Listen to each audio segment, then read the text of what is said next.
Bienvenue dans Alchimie conjugale, le podcast qui explore la magie cachée des connexions amoureuses grâce au Human Design. Je suis Nathalie Fontaine, conseillère conjugale et familiale et formatrice en Human Design. Et aujourd'hui, je suis très heureuse de te retrouver pour ce dernier épisode de notre série sur les 5 types énergétiques. Nous allons plonger maintenant dans l'univers mystique et sensible du réflecteur, un être rare, environ 1% de la population. Ce type énergétique, ces personnes agissent comme le miroir énergétique du monde. Si toi ou ta partenaire est réflecteur, c'est déjà rare et une grande chance. Cet épisode va pouvoir t'aider à mieux le comprendre dans votre dynamique conjugale également. Le réflecteur, il possède une aura résistante. Une aura que parfois on a tendance à penser comme étant trop fragile. En fait, non, c'est une aura qui va venir goûter, comme on dit, l'environnement pour en percevoir la qualité. Je vous explique ça. L'aura, en fait, du réflecteur a une particularité unique. Elle va échantillonner l'environnement. Cela signifie qu'elle teste, elle goûte, elle explore les énergies des autres autour d'elle, mais de manière très fine, sans nécessairement les absorber en profondeur comme un projecteur. Ce qui permet au réflecteur d'avoir c'est un aperçu global de ce qui se passe autour de lui, tout en conservant justement cette fameuse neutralité, mais à condition que l'environnement soit sain et équilibré. Et ça va être essentiel pour un réflecteur, car il a tous les centres non définis. Ça veut dire que sur leur bodygraph, tout est blanc, avec évidemment des petites portes dormantes, bien sûr, qui sont entourées dans les centres, mais rien n'est colorié. Ça leur fait évidemment des personnes qui vont être extrêmement sensibles aux énergies extérieures. Un réflecteur au niveau de sa stratégie et de son autorité, vous savez, on en a parlé dans les autres types énergétiques aussi, ici, ça va être le seul type qui est dit lunaire. Pourquoi ?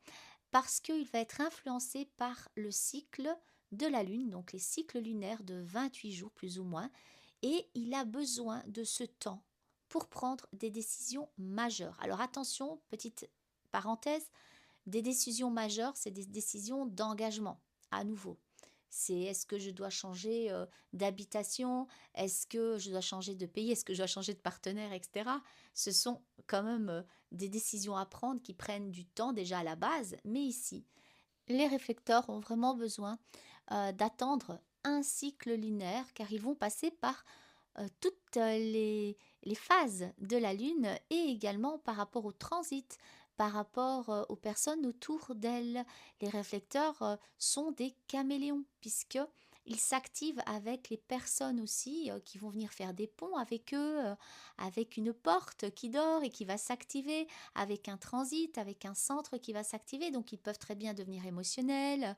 Vous voyez, à un moment, c'est vous dire qu'un réflecteur, il est adaptable. Son rôle est d'observer, d'évaluer et de refléter la santé énergétique des autres, du collectif ou même du couple.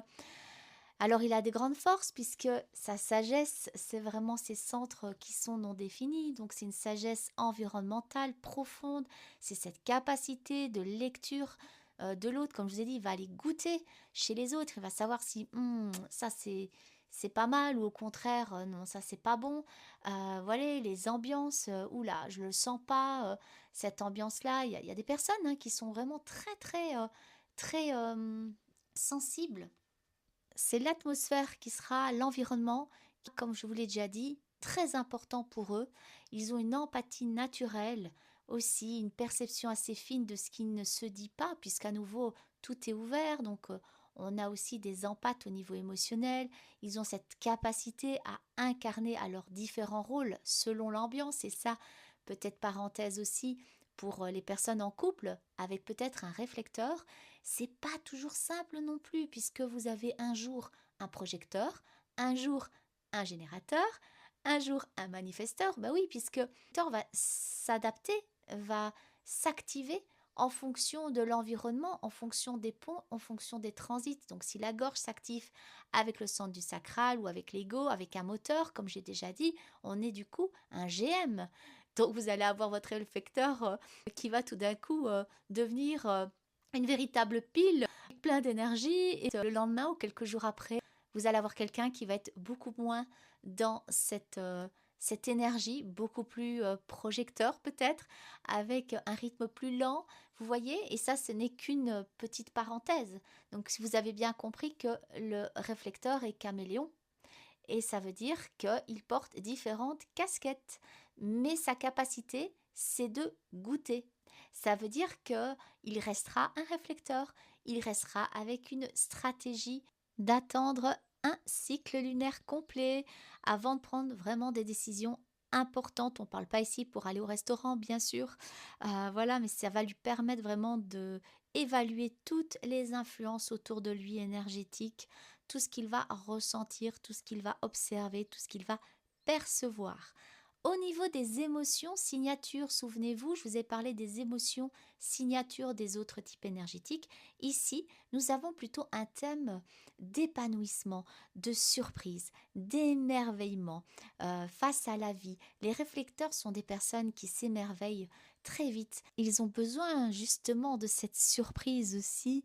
Et quand ils ne le sont pas, parfois ils sont déçus parce qu'ils ont pensé que ça allait être waouh, que ça allait être super. Et alors, ils peuvent être déçus. Et c'est souvent lié avec les personnes autour d'elles, avec l'environnement. C'est vrai que si un réflecteur est dans un environnement qui n'est pas sain, qui est toxique, qui n'est pas aligné, eh bien, ce sera vraiment très compliqué pour lui. Et même au niveau de sa santé, il pourrait en être impacté. Son plus grand défi, ce sera de se retrouver dans le bon environnement avec les bonnes personnes. Il risque de perdre son identité aussi puisqu'il a le centre G qui n'est pas défini. Donc le centre, pour rappel, vous avez la tête, l'ajna, la gorge, c'est le quatrième centre en partant du haut, le centre G qui est tout blanc. Eh bien, c'est un centre qui est non défini, donc peut-être qu'il y a des portes qui sont là, qui sont dormantes, mais il pourrait capter l'énergie des autres et perdre son identité. Il aurait aussi tendance à se suradapter pour plaire, pour éviter le conflit aussi parfois. Il a parfois aussi une instabilité émotionnelle apparente parce que, en fait, il est juste le reflet de son entourage. Donc, s'il est avec une personne qui est très émotionnelle, il va être le miroir de cette personne. Donc, vous voyez, ça peut être très challengeant pour le réflecteur face à d'autres personnes. En amour, leurs besoins, eh bien, avec un partenaire réflecteur, il faut que vous respectez ses fluctuations et son besoin de temps. C'est vrai que on parle aussi du réflecteur, mais il faut peut-être parler un petit peu du partenaire d'un réflecteur. C'est pas toujours facile non plus puisque ces fluctuations, c'est un peu déstabilisant en fait. Il a besoin de temps, toujours, ça c'est sûr, parce qu'il a un cycle de 28 jours à attendre pour prendre ses décisions, mais dans son énergie, où il peut être à un moment donné un peu plus générateur, puisqu'il va prendre cette énergie, eh bien la personne, elle pourrait être un peu déstabilisée, le partenaire, donc ou la partenaire. Il a besoin de toute façon d'évoluer dans un environnement calme, sain et soutenant, le réflecteur. Il doit vraiment se sentir inclus, mais sans être étouffé, c'est hyper important. Il doit être reconnu aussi, quelque part, pour sa présence qui est là. Vous avez le droit, les réflecteurs, d'être changeants, sans que cela soit mal interprété. Ça fait partie de vous. J'ai un exemple par rapport à un réflecteur que j'ai croisé lors de ma participation à un salon où je lisais des analyses de cartes, et cette personne qui était réflecteur m'expliquait qu'elle avait toujours eu beaucoup de mal à prendre des décisions immédiates, qu'elle avait eu besoin de temps dans sa vie. C'est une personne qui était déjà très âgée, qui est venue me voir en salon. Elle m'a bien marqué, cette personne, quand j'ai vu qu'elle était réflecteur, quelqu'un de très touchant, quelqu'un de très doux, quelqu'un de très sage, ou d'émerveillement justement sur le human design. Et en fait, elle m'expliquait que pas mal de personnes autour d'elle, depuis toute petite, s'impatientaient, poussaient à aller plus vite, alors elle avait besoin de ce temps-là pour prendre des décisions, qu'elle avait tendance justement à se replier sur elle-même parce qu'elle se sentait incomprise. Elle avait toujours eu l'impression d'être un peu une extraterrestre. Elle m'a dit de ne pas être dans le bon monde. Et elle m'avait expliqué notamment que quand il y avait des réunions de famille ou des fêtes, etc., elle m'avait confié une anecdote que j'ai trouvée super intéressante. Elle m'expliquait qu'elle préférait aller avec les enfants à l'extérieur et elle s'émerveillait sur les ricochets de pierre sur l'eau. Et je me souviens très bien de cet exemple qu'elle m'a donné où elle m'a dit, moi je m'amusais avec les enfants à faire des ricochets avec les pierres pendant que les adultes étaient en train de parler de tas de choses. Voilà, c'était hyper intéressant parce qu'elle s'émerveille énormément de plein de choses comme ça, simples de la vie. Voilà, et un autre exemple aussi, oui, j'ai une personne aussi qui est réflecteur et elle avait beaucoup de mal avec les émotions de son conjoint parce que bah, forcément, elle le ressentait de manière très amplifiée.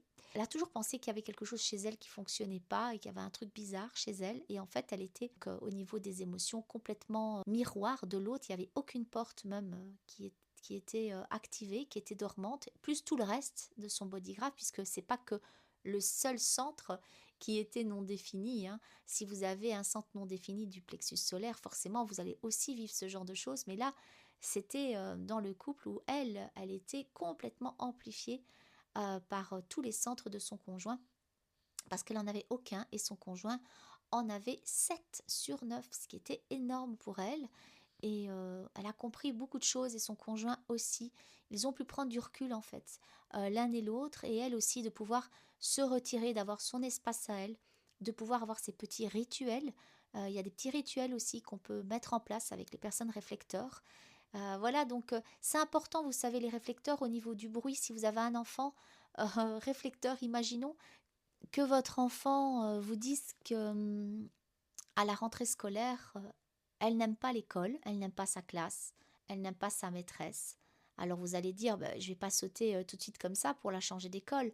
Ça, je ne dis pas. Attendez un peu le cycle lunaire, comme je l'ai dit, hein, plus ou moins 28 jours selon les cycles. Et si votre enfant revient avec ce mal-être, parce qu'elle sent l'environnement, elle le ressent, et qu'elle n'est pas bien, que vous voyez cet enfant de plus en plus triste, parce qu'elle sera déçue énormément, parce qu'elle va vivre beaucoup de choses, donc si vous la voyez un peu fanée, comme une plante qui fane, hein, c'est vraiment le cas de le dire là pour le coup, eh bien soyez attentifs, c'est que ce n'est pas le bon environnement pour elle. Donc oui, changez-la d'école, changez de prof. L'environnement est très très important, c'est la chose à retenir. Un environnement toxique pour un réflecteur est très mauvais. Un réflecteur est même très sensible parfois au bruit. Donc, si vous avez une personne autour de vous, réflecteur, qui a du mal avec le bruit, n'allez pas euh, habiter en plein centre-ville avec plein de bruit autour, etc. Elle va peut-être se sentir beaucoup plus souvent irritable, elle ne va pas être bien. Et franchement, en déménageant dans un environnement peut-être plus doux, plus paisible, eh bien, ça peut vraiment fonctionner. Soyez hyper, hyper attentifs à ça, à l'environnement et aux personnes que vous côtoyez. Parce que forcément, si vous côtoyez une personne qui n'est pas saine, ça va être très compliqué aussi pour vous, puisque même si vous goûtez et que vous n'absorbez pas l'ensemble, vous restez réflecteur, tout en étant impacté énergétiquement par les autres et l'environnement. Les conseils pour aimer un réflecteur: ne lui imposez pas un rythme rapide, respectez son temps, son cycle lunaire. Aidez-le à distinguer ce qui est à lui et ce qui vient de l'extérieur, c'est hyper important. Encouragez les moments de solitude, de recentrage seul, des petits rituels comme ça à mettre en place, c'est hyper important. J'ai une personne que je connais qui est réflecteur aussi, une collègue à moi. Elle se reconnaîtra peut-être si elle m'écoute, et qui est réflecteur et qui a le besoin absolument de chaque soir, peu importe l'heure, de prendre cette douche qui vraiment, comme elle l'a amenée ce jour-là, la purifie vraiment de l'intérieur. C'est comme si elle s'enlevait toutes les énergies qu'elle avait absorbées, et elle me disait le fait de voir couler l'eau voilà dans la douche et s'évacuer, c'est revenir à elle, c'est revenir à qui elle est et se purifier. Vous voyez, elle est réflecteur. Voilà, offrez-lui un cadre rassurant, souple aussi, adaptable, quelque chose de léger. Rappelez-lui qu'il n'y a pas besoin d'être constant, d'être endurant pour être aimé. Il est comme ça, le réflecteur, et on l'aime pour ce qu'il est. Conclusion: les réflecteurs sont de véritables miroirs de la conscience collective. Dans leur couple, ils montrent subtilement ce qui fonctionne et ce qui dysfonctionne, à condition qu'on sache les écouter sans les juger. Dans le prochain épisode, puisque nous avons terminé les 5 types énergétiques, nous allons maintenant aller explorer une nouvelle série qui sera consacrée au centre énergétique. On va commencer par le centre de la tête, le premier tout en haut de ton bodygraph. Alors si tu veux aller encore plus loin lors de la compréhension de dynamique énergétique dans le couple, abonne-toi dès maintenant, rejoins-moi sur Instagram pour découvrir ton propre design ou réserve aussi un accompagnement, une lecture de composite de couple ou pour toi via mon site internet www.nataliefontaine.com. À très bientôt dans Alchimie conjugale. Prenez soin de vous.